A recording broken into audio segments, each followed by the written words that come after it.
Bueno, vamos a continuar entonces con la parte educativa, con la historia de la educación a partir de 1890 y con la denominada primera crisis del sistema educativo al interior de la consolidación.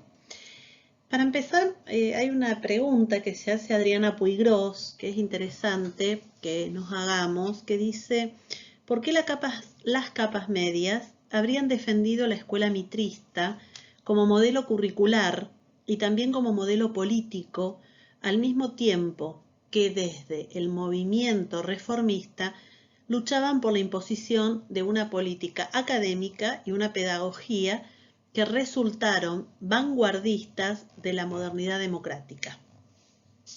El escenario en donde se formaban los sujetos sociales estuvo signado por lo menos hasta 1930 por un desarrollo industrial que intenta ir acompañando la economía, aunque todavía no la dirige. O sea, tengamos en cuenta, o habíamos hablado de estos intentos proteccionistas a fines del siglo XIX, y vamos a ver lo que sucede ahora en los primeros años de la década del 20.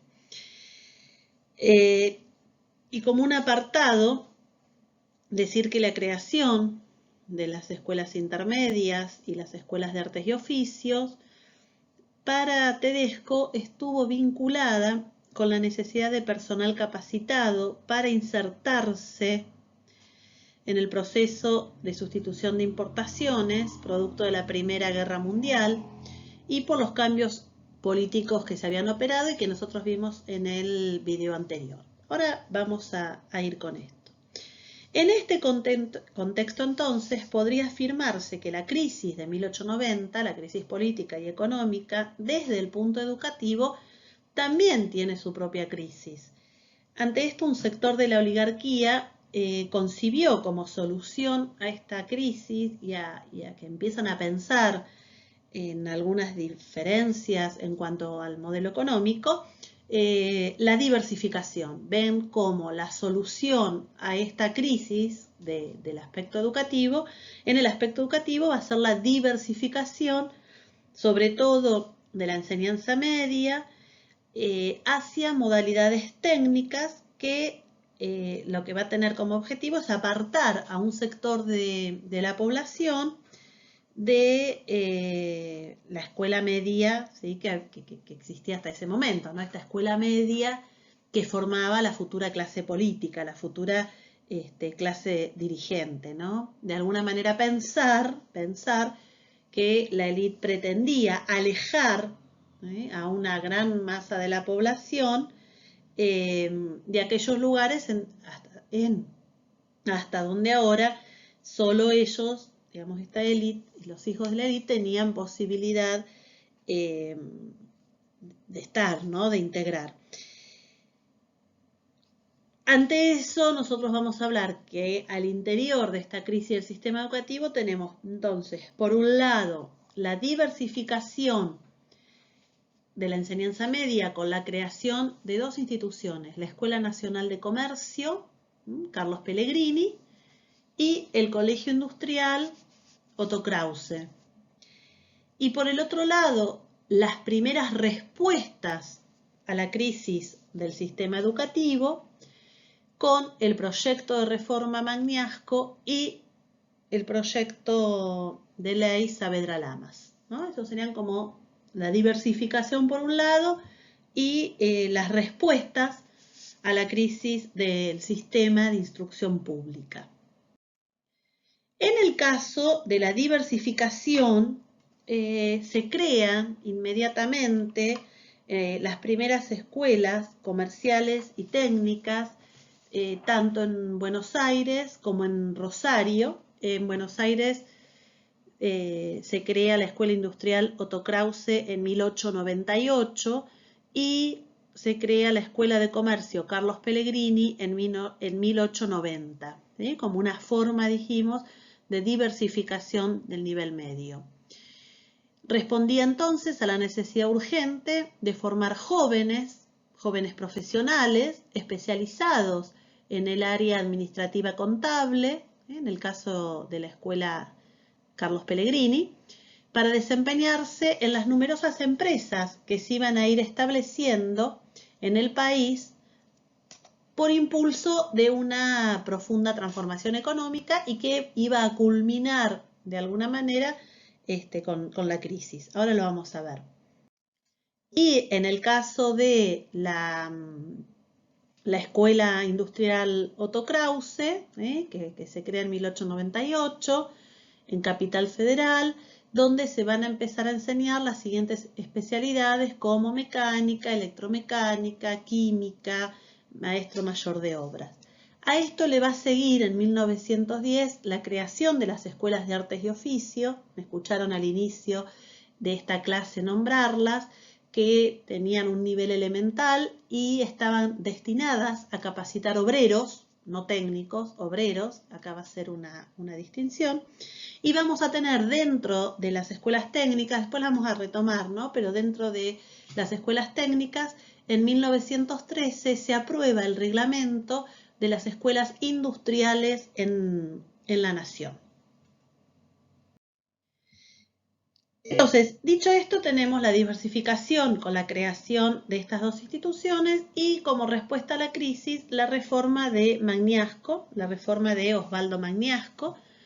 Él presenta primero en 1898 y con la firma del presidente Roca en el Congreso el Plan de Enseñanza General y Universitaria, ¿sí? Conjuntamente con otras líneas, y en 1899 vuelve a presentar un proyecto y ahora vamos a trabajar sobre esto. Acá les pongo, bueno, el día de su nacimiento, verán que fallece a muy corta edad. Fue ministro, el accionar que lleva a cabo en la cuestión, en lo educativo, es desde el lugar que está ocupando en la gestión como ministro de Justicia e Instrucción Pública. Un dato es que siendo ministro, en su gestión se construye el Palacio de Justicia. Se lo va a recordar también por algunas creaciones que hace en el servicio penitenciario. ¿Sí? Tiene una labor bastante interesante. Si hay algunos videos educativos muy interesantes por si les interesa, digamos, indagar sobre la vida de Osvaldo Magnasco. Él plantea entonces en este proyecto en el cual se intentaba suprimir varios colegios nacionales y transformarlos en escuelas de tipo práctico, ¿sí? Intentaba, como ponemos ahí, eliminar el enciclopedismo y orientar la oferta educativa hacia especialidades técnicas en relación al contexto socioeconómico de la época. Él planteaba entonces mantener colegios nacionales solo en algunas provincias y en la capital, pero después planteaba también la supresión de los mismos, ¿no? Por otro lado, dice que iba a implementarse la creación de institutos prácticos en reemplazo de estos colegios nacionales y de escuelas normales. Las provincias se harían cargo de estos institutos prácticos creados en reemplazo del Colegio Nacional y el Colegio Normal. Y a partir de lo que él está presentando, ¿sí? De su presentación en el Congreso, en la Cámara de Diputados, se discute su proyecto. Y bueno, y en esta discusión vamos a tener, digamos, aquellos que van a estar a favor del proyecto de Osvaldo Magnasco de la creación de estas escuelas. Uno de los que está a favor va a ser Carlos Vergara, fundamentalmente porque sostenía que el proyecto tenía que ver o se inclinaba hacia la práctica y el estar tan en contra o que sea una proclama de rechazo al enciclopedismo hacía que para Carlos Vergara fuera interesante su aplicación. Y por el otro lado tenemos a los retractores de este proyecto. Uno de ellos fue Alejandro Carbó, quien afirmaba que el proyecto Magnasco estaba inspirado, decía él, en principios antidemocráticos, ya que de este modo para Carbó y para los detractores de este proyecto, se evitaba que la ola de ascenso popular fuese a estas instituciones tradicionales y entonces llevarlas hacia una alternativa diferente en el aspecto educativo, ¿no? Por el otro lado, él decía que, él apela a Carbó en estas disertaciones, en estos debates parlamentarios, ¿sí? Afirma que la educación era de carácter clasista, ¿sí? Y entonces se necesitaban crear estas escuelas técnicas para los hijos de las clases populares, ¿sí? Entonces dice, estas escuelas técnicas eran para que vayan los hijos de los obreros o de los sectores populares, y en los colegios nacionales y en la escuela normal estaba reservado, así lo dice, para los sectores pudientes.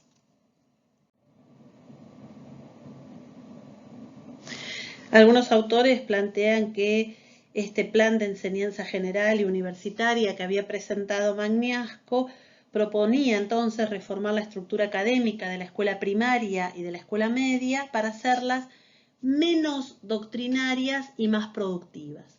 Bueno, este proyecto, como ponemos ahí, finalmente va a ser rechazado, pero eso no impidió que posteriormente al proyecto y a la propuesta que hace Magnasco y desde distintos sectores se volviese permanentemente a la necesidad de intentar algún tipo de reformas que tendían a tratar de solucionar este problema de la relación entre educación, ¿sí? y trabajo fundamentalmente. En el texto de Tedesco, ustedes tienen el texto de Tedesco, que desde ahí van a tener que trabajar bastante y tienen las fuentes también. Tedesco va a decir en su página 70 lo siguiente, ¿no? El proyecto fue finalmente rechazado, dice, los educadores, fundamentalmente los inspirados en el pensamiento positivista, alimentaron doctrinariamente los reclamos y comenzaron a producirse una serie importante de documentos que coincidían, en general, sobre la necesidad de revisar la estructura de la enseñanza incorporando nuevos métodos, nuevos contenidos, aunque sin embargo el problema más apremiante no parecía ser ya la reorientación de la población escolar hacia especializaciones técnicas, sino la limitación del acceso del sector relativamente amplio que seguía estudios secundarios.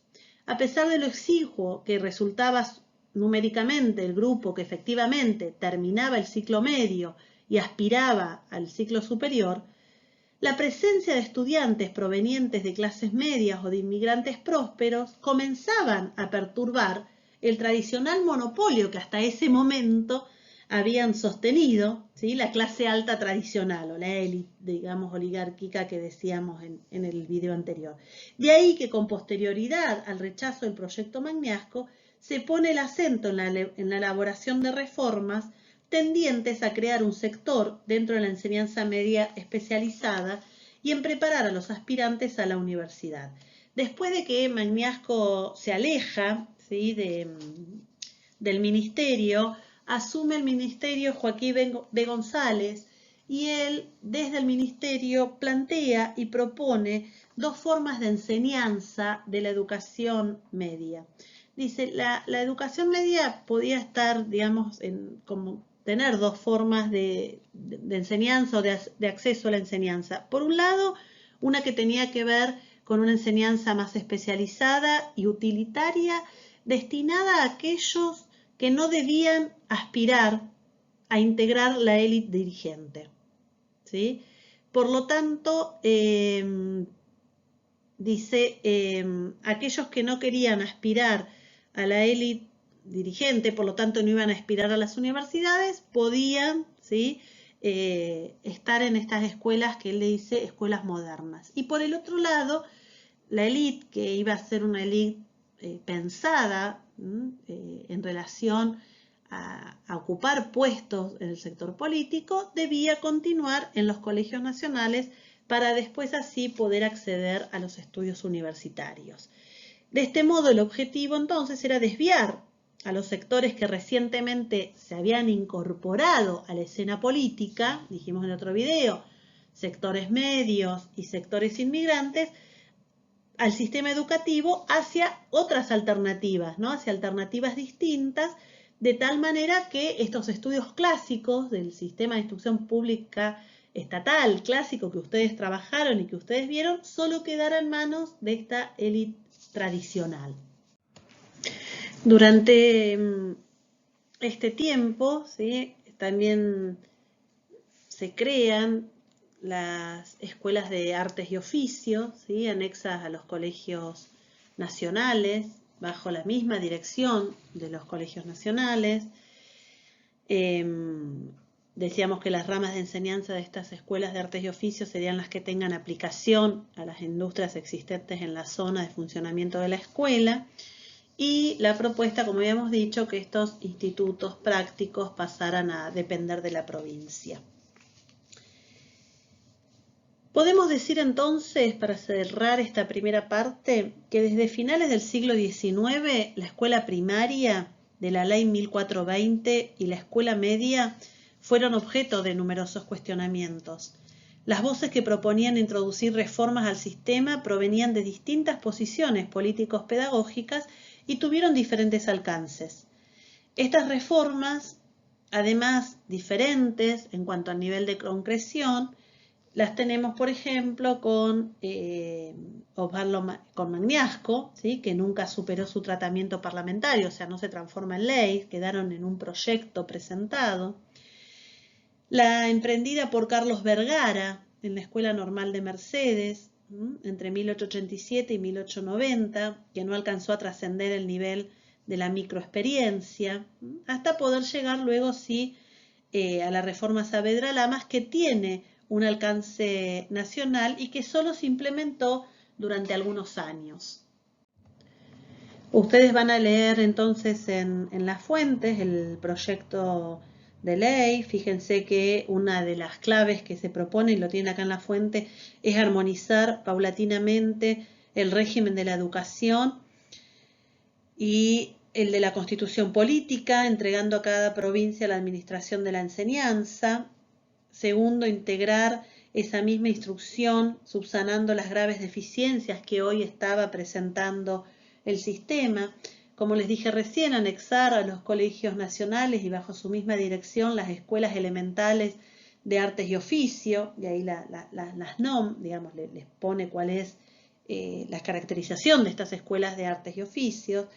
Las ramas de enseñanza práctica en las escuelas elementales de estas artes y oficios serán exclusivamente los que tengan aplicación a estas industrias. Se fundarán 5 escuelas técnicas, una de agricultura y ganadería en Buenos Aires, Corrientes, Córdoba, Salta, y otra de agricultura y minería en la provincia de Mendoza. La instrucción que se iban a implementar, la entrega de los fondos a las provincias, ¿sí?, en su artículo 6 dice, desde las mismas fechas determinado en el artículo 1, la Nación entregará a las provincias, también en calidad de subsidio, los fondos actualmente destinados al sostenimiento de la escuela normal de maestros o mixtas, debiendo quedar estas sometidas a los requisitos del artículo anterior. Bueno, ustedes esto lo tienen, trabajenla, lean las fuentes para poder armarlas y contextualizarlas a partir de estos tópicos que les fui marcando y en esta necesidad de reforma del sistema de instrucción pública, ¿no?, a partir de lo que significó la Ley 1420. Bien, por otro lado tenemos la ley, se promulga, se sanciona la ley de Carlos Saavedra Lamas. Acá también les pongo la fecha de nacimiento y la fecha de su fallecimiento, 1878-1959. Para hablar de Saavedra Lamas, también deberíamos decir que fue ministro de Justicia e Instrucción Pública en 1915, fue ministro de Relaciones Exteriores y Culto entre 1932 y 1938, diputado nacional, rector de la UBA, y en 1936 fue el primer Premio Nobel de la Paz de Sudamérica. Este premio se basa fundamentalmente en su pacto antibélico denominado Saavedra Lamas y que es firmado por casi 21 naciones, 21 estados, que se trató, que se lo tomó como un instrumento jurídico internacional en donde básicamente se condenaba la guerra y promulga una solución pacífica a los conflictos internacionales, plantea los procedimientos de conciliación y que las cuestiones territoriales no deberían solucionarse bajo la violencia. Digo todo esto porque en realidad en la historia argentina Saavedra Lamas ustedes lo van a ir encontrando, lo van a poder ir viendo, leyendo en distintos momentos, en distintos periodos y desde distintos lugares, ¿no? Desde los tratados internacionales, desde lo educativo, como lo vamos a trabajar nosotros, como el primer premio Nobel de América del Sur.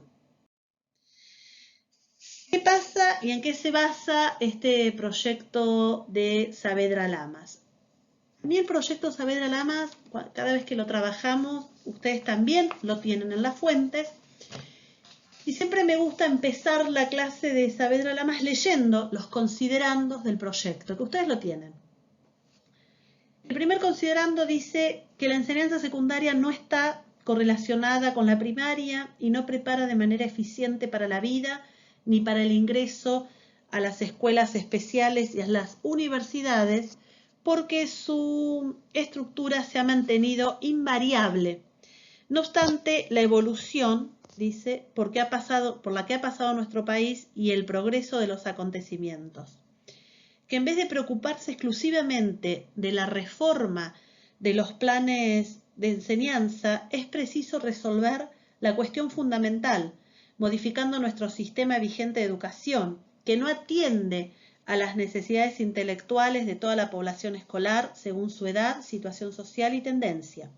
Que en la estadística escolar permite suponer que de los alumnos que terminan anualmente el 4º grado, solo un 40% completan sus estudios, tanto en el Colegio Nacional como en las escuelas de comercio o en el 5º grado elemental, mientras que un 60% quedan con la instrucción inicial insuficiente para bastarse a sí mismos y ser útiles a la sociedad que viven.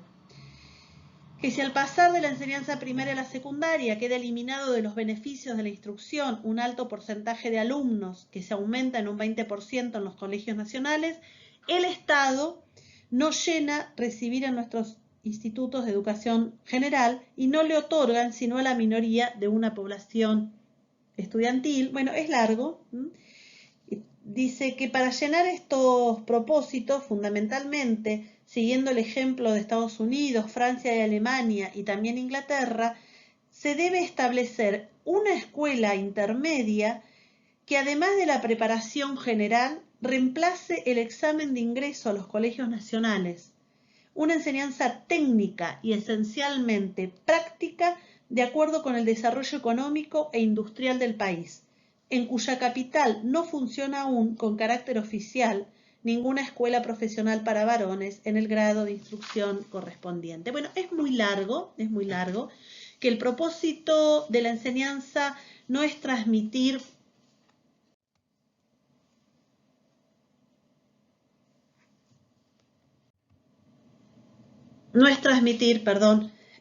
todos los conocimientos de una ciencia, sino sus principios y métodos, utilizándolos para disciplinar el espíritu en el estudio de una categoría de fenómenos, que en los colegios nacionales la distribución de las asignaturas por año, además de no obedecer a razones de índole científica ni didáctica, contraria a las inclinaciones del alumno, siendo innegable, dice, la convivencia de dejar a su arbitrio la elección y número de materias. Bueno, vayan leyéndolo.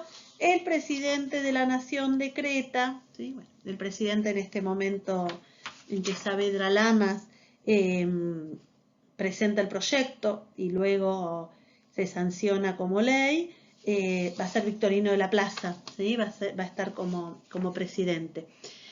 Entonces, lo interesante en esta propuesta es que lo que primero se plantea, bueno, es que hay que tener en cuenta que para 1916, lo que primero se plantea sería el contexto, ¿no? Que para 1916 la Primera Guerra Mundial y la situación de bloqueo comercial implicaba de alguna manera que en la Argentina se empiece a pensar en un autoabastecimiento económico, que de esta manera se podría alentar la producción industrial local y que por lo tanto la preparación técnica de los recursos humanos iba a ser indispensable. Esto no lo teníamos, no sucedía, pero estaba dando vueltas ya en 1916, sobre todo por la Primera Guerra Mundial, ¿no? Si bien el país no estaba preparado todavía para poder pensar, no digo ni siquiera un desarrollo industrial,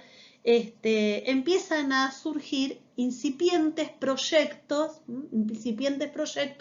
que hacen pensar en la necesidad de reforma de este sistema de instrucción pública con el objetivo de empezar a pensar también un autoabastecimiento económico. Entonces, en general los autores coinciden que Saavedra Lamas está empezando a pensar este proyecto que luego va a ser ley, conjuntamente, como les pongo ahí, con Víctor Mercante, ¿sí?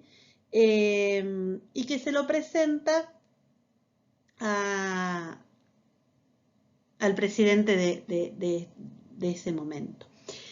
Para Saavedra Lamas, entonces, el sistema educativo estaba orientado únicamente hacia la universidad, ¿sí? Era un sistema que iban pasando los distintos niveles para poder llegar únicamente a la universidad. Por lo tanto, dice que hay una concepción elitista en este sistema de educación y que en realidad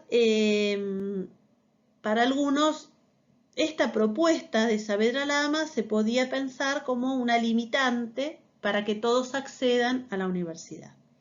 Se piensa también en aquellos jóvenes que eran desertores del sistema escolar. Bueno, ustedes me escucharon, ustedes van a leer ahí. Entonces, frente a esto, dice,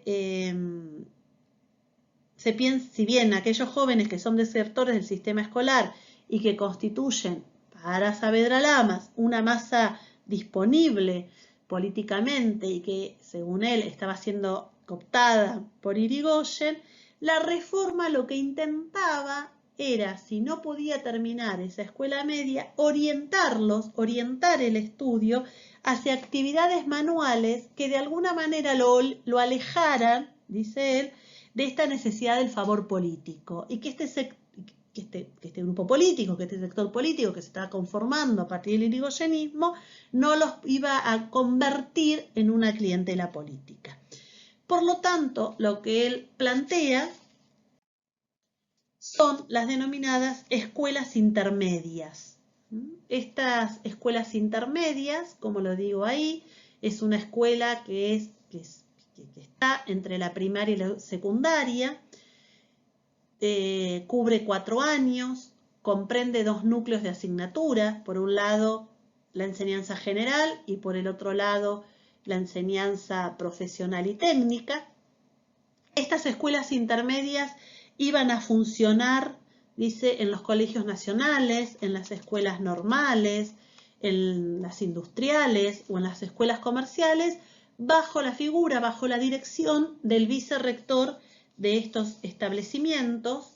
Vamos a ver acá lo que les decía que vayan a ver las fuentes, ¿no? Cuando se decreta la creación de estas escuelas intermedias, ¿no? Después van a tener ustedes también el reglamento de las escuelas intermedias, las disposiciones generales de estas escuelas intermedias, lo que se le necesita para ser profesor de estos cursos, ¿no? Y luego el mensaje y proyecto de ley sobre la reforma de la enseñanza secundaria, basado principalmente en la reforma a la ley 1420, ¿sí? Dicen tanto que la enseñanza, dice, ha podido desarrollarse, que la enseñanza primaria pudo llenar los propósitos que menciona la Ley 1420, la enseñanza secundaria normal y comercial se ha desarrollado de modo precario, lo que se propone es crear la escuela intermedia de un carácter determinado a la enseñanza de los colegios nacionales, que modifica los planes de estudio de las escuelas normales. Bueno, ahí dice, en cuanto a la enseñanza primaria, el proyecto la mantiene gratuita y obligatoria. Esta escuela intermedia, entonces, no pretende formar obreros, sino a los educandos de conocimientos que son disciplinas para el trabajo y que podrá utilizarse si no continúa sus estudios. El plan de enseñanza tenía estas dos partes que nosotros le habíamos planteado. Detalla las materias, dice, y el proyecto contiene también algunas disposiciones referentes a la formación del profesorado. Lean las leyes, deben leer las leyes para poder así entonces comprender cuál era el objetivo de la Ley Saavedra Lamas. Algunos autores, y entre ellos Tedesco, que ustedes también lo van a trabajar, plantean que la Ley Saavedra Lamas de alguna manera aparecía como un filtro social. ¿Por qué un filtro social? Por esto que decimos, o sea, los defensores van a decir que como hay mucho abandono, se necesitan estas escuelas intermedias para poder seguir dándole a los jóvenes educación, por un lado, y por el otro lado, que tenía que ver con las cuestiones económicas de la Primera Guerra Mundial y de la necesidad de autoabastecimiento económico, lo que vemos por el otro, que esta reforma lo que hacía era que la unión industrial, o los intereses de esta unión industrial, no se interesaran tanto por estas escuelas intermedias, sino que siguiesen prefiriendo las escuelas de artes y oficios. ¿Por qué? Porque las escuelas de artes y oficios formaban obreros y las escuelas intermedias iban a formar técnicos. Esta dualidad, por decirlo de alguna manera, ¿no? Está vinculada fundamentalmente a la relación que va a empezar a tener, por un lado, la sociedad rural con la Unión Industrial Argentina, que en algunos momentos va a ser una relación tensa, pero durante este momento, o por lo menos para estas circunstancias, es una relación más bien amigable, porque en realidad ni la sociedad rural, por un lado, ni la Unión Industrial, por el otro, pensaban o veían con buenos ojos que una masa importante pudieran acceder a estos estudios que estaban delimitados solo para una élite, ¿no? Entonces, Tedesco dice que esta ley se vincula con las necesidades del personal capacitado, no solamente por una cuestión económica, sino también, dice, por aquellos que veían de alguna manera en los desertores del sistema que no iban a poder llegar a estudios superiores. Esta ley, como les puse ahí, o por lo menos lo habíamos dicho, tiene un año nada más, se lleva a cabo un año fundamentalmente porque ni los radicales, que ya después acceden al poder, ni los socialistas estaban interesados en este tipo de reformas, porque en realidad lo que ellos pretendían era concentrarse en el analfabetismo y por el otro lado poder popularizar el sistema vigente. ¿Sí? Entonces, habían distintos sectores del radicalismo que sí iban a apoyar la reforma, pero que finalmente esta reforma, bueno, no llega a buen destino. Y por el otro lado también esto de la popularización del sistema, fundamentalmente por parte de los socialistas. Bueno, acá entonces se lo pongo, ¿sí? La Unión Industrial, ya lo habíamos dicho, que prefería estas escuelas de artes y oficios. La ley va a estar aprobada en 1916, pero bueno, no cuenta con el apoyo de todos los sectores, se termina derogando. Fíjense que ahí les estoy, ¿no? Esta reforma se lleva a cabo desde marzo del 16 a febrero del 17, solo un año. Buscaba responder por lo menos a estos dos problemas educativos, como va a ser la ausencia de un currículum orientado a la enseñanza de saberes prácticos, y por el otro lado, para contener, ¿sí?, y disciplinar a los jóvenes. Como les pongo ahí, la estructura del sistema, según la reforma, iba a estar dado por una escuela primaria, distribuida en 5 años, se ingresaba con 7 años de edad y sería gratuita. Luego venían las escuelas intermedias, distribuidas en 4 años. Algunos textos hablan de 3 años, otros hablan de 4. Quiero decirlo porque ustedes lo van a ver ahí diferenciado. También gratuita, a cuyo primer grado se ingresaba con 11 y después de aprobar los 4 años de enseñanza primaria. Comprendía estudios de enseñanza general y enseñanza profesional y técnica. Después vamos a ver también qué dice Inés Dussel, que trabaja mucho sobre la ley Saavedra Lamas. No se trata entonces de formar obreros, sino proveer a los educandos de conocimiento que tengan que ver con disciplinas relacionadas para el trabajo y para aquellos que no iban a tener estudios superiores.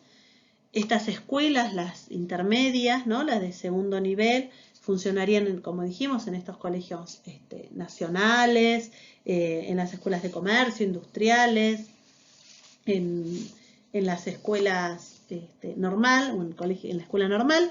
Y el tercer nivel, que iba a ser el denominado secundaria, que ingresaría el alumno después de aprobar la escuela intermedia, de acuerdo a la modalidad que se tratara, ¿sí?, normal, industrial, agrícola, profesional, e iba a durar 3 años. Hay un texto de Inés Dussel, que ustedes no lo tienen, que es Currículum, Humanismo y Democracia en la Enseñanza Media, 1863-1920. No importa, pero sí permítanme leer algo sobre la ley Saavedra Lamas, que ella dice lo siguiente: la enseñanza en estas escuelas intermedias se daría en un taller a cargo de profesores y ayudantes. Al entrar a clase, el alumno retiraría una chapa con su número o nombre. Esa chapa era la llave para ingresar a su cajón, donde guardaba su ropa e instrumentos de trabajo. El cuidado y mantenimiento de estos materiales era responsabilidad del alumno y en caso de pérdida debería reponerlo dentro de los 3 días siguientes. La disciplina y la limpieza eran 2 de las cualidades que más se iban a valorar. Formaba parte de los requisitos para la aprobación del taller, además de 2 exámenes escritos, como en todas las materias, la entrega de un trabajo práctico que demostrara las habilidades aprendidas, la elección de la actividad manual que debía ser efectuada por los padres, o bien autorizar a la de sus hijos. A los 15 o 16 años, finalmente, se definían las vocaciones, las tendencias innatas que se manifestaban tardíamente y aparentemente en interacción con el medio. Ese era el momento ideal para Mercante, ahora vamos a hablar de Mercante 2 o 3 líneas, para diversificar la formación.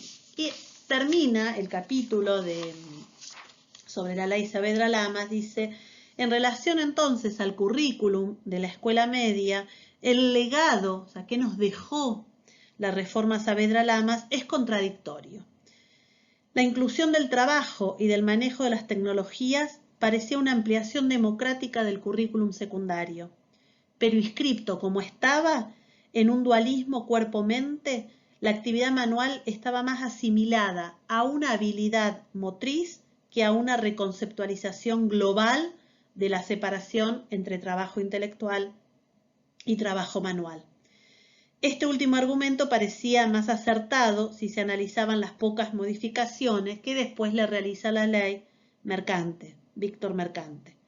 La escuela intermedia tendría un perfil institucional propio, bien diferenciado de las universidades, pero los colegios secundarios serían completamente dependientes a ellas, o sea, a las universidades.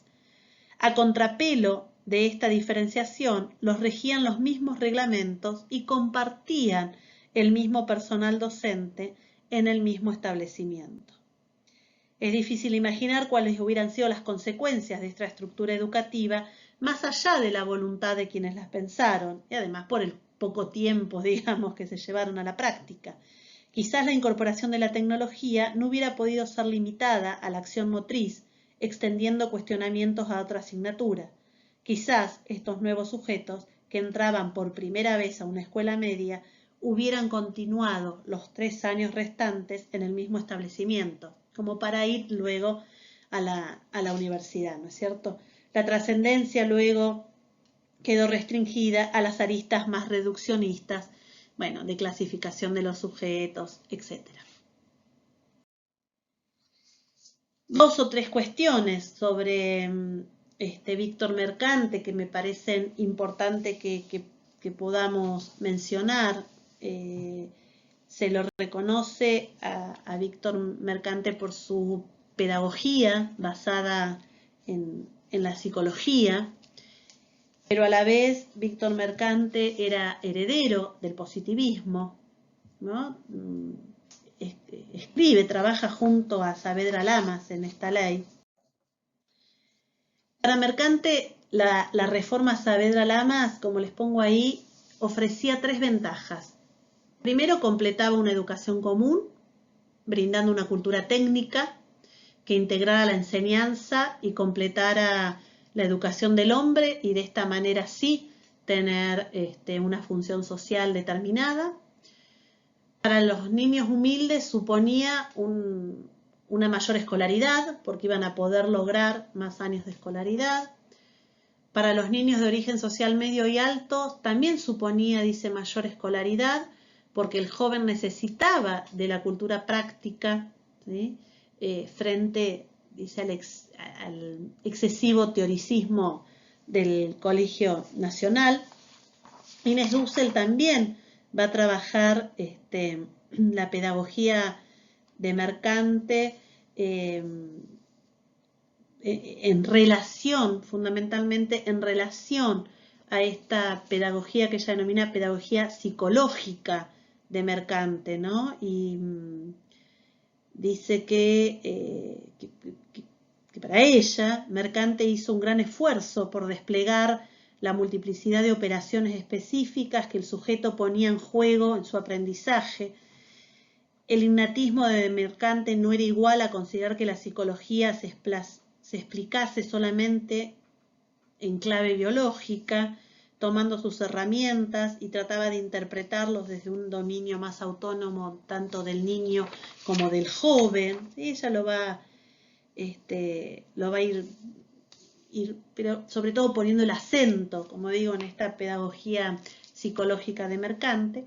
Y decir que Mercante propicia el método activo, esta aptitud que tienen los niños y los jóvenes para descubrir, para comprender, para clasificar, para inventar. Le otorga una importancia fundamental a los libros de ejercicio, a los libros de cuestionamiento, a los cuestionarios, a los libros de problemas, y todo aquello que lo acerque al joven con lo que diríamos una cultura más práctica.